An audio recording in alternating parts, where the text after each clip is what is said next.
would now like to introduce our keynote speaker, Major Anthony Bulaclac Jr. Anthony is currently both a major in the Army and a student in the UC Davis Graduate School of Management. His experience is in military aviation, and he has managed support for aviation operations around the world. He has served 2 combat deployments to Afghanistan, as well as tours in South America and Africa.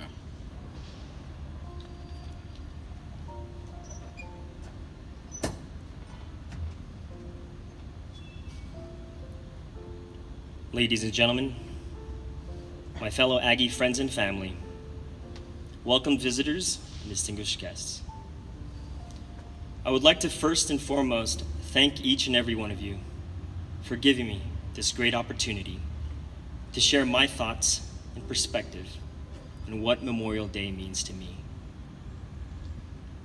This particular American holiday represents a long-standing American tradition of remembering and honoring the brave men and women who have paid the ultimate sacrifice in defense of this nation.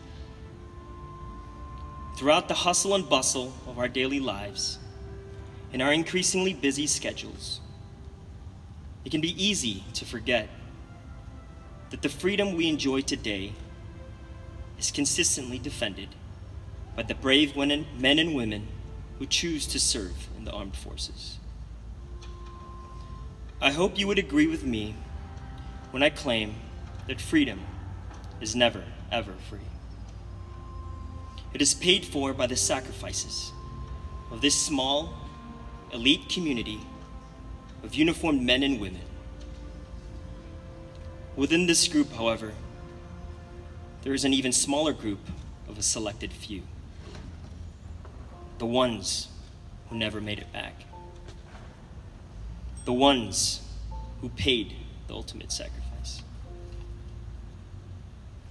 Within the context of the military community, the contributions of this select few is best represented by Mr. Osterkamp's famous quote, "All gave some gave all."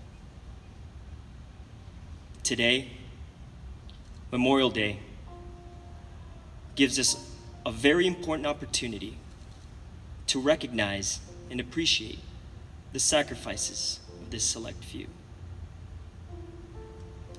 As I prepared this speech, I remembered my colleagues, classmates, and friends from my journey at West Point, whom I've lost so far. I remember that solemn feeling I had when I was a third-year cadet in West Point in 2006. It was right after I learned of the death of Second Lieutenant Emily Perez, class of 2005, killed in action while Calif, Iraq. And I thought to myself, but wait, didn't she just graduate a little over a year ago? And then again in 2009, when I was still in flight school learning how to fly helicopters in Alabama, I learned that First Lieutenant Dan Hyde, class of 2007 from Modesto, California, was killed in action in Samarra, Iraq. And then First Lieutenant John Runkle, who during my first deployment to Afghanistan in 2011, died along with 5 members of his platoon, Pathfinder platoon. These were some of the bravest warriors I've ever met, and whom I had the pleasure of deploying alongside with. So far, I've lost at least 5 classmates, 4 from combat-related injuries, and 1 from a helicopter mishap during a training exercise in preparation for an upcoming deployment. They were all taken from us way too soon. Coming here to Davis and learning about the Gold Star Aggies, their families, and their sacrifice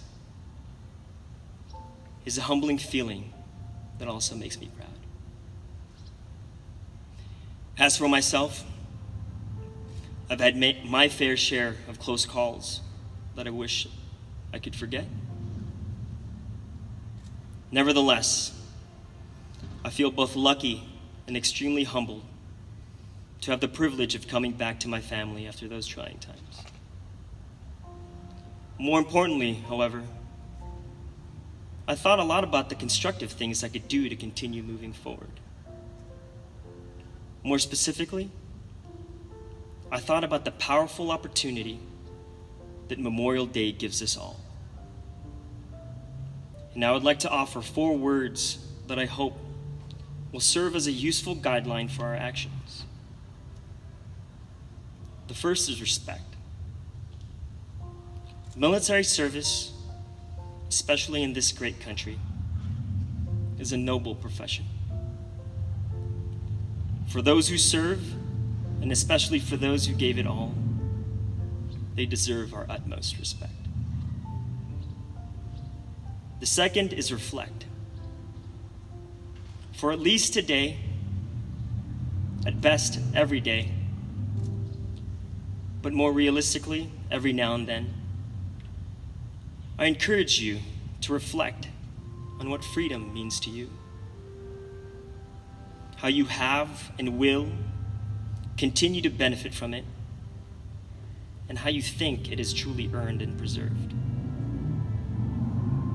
The third is remember. For our brothers and sisters who have fallen in defense of this great nation, let us never forget their contributions, their sacrifice. We owe it to them, and we owe it to ourselves to show that we are truly a grateful nation. And the last is support. It is important to acknowledge that our fallen heroes are just like you and me. They're America's sons and daughters, fathers and mothers, brothers and sisters. That also means that they have family and friends who also suffer from their loss. So, when presented with an opportunity, I encourage you to offer your physical or emotional support to these special families of our fallen heroes. In closing, I would like to use my parting remarks as an opportunity to repeat those 4 recommended words 3 times, because many studies argue that 3 times does the trick to make it stick.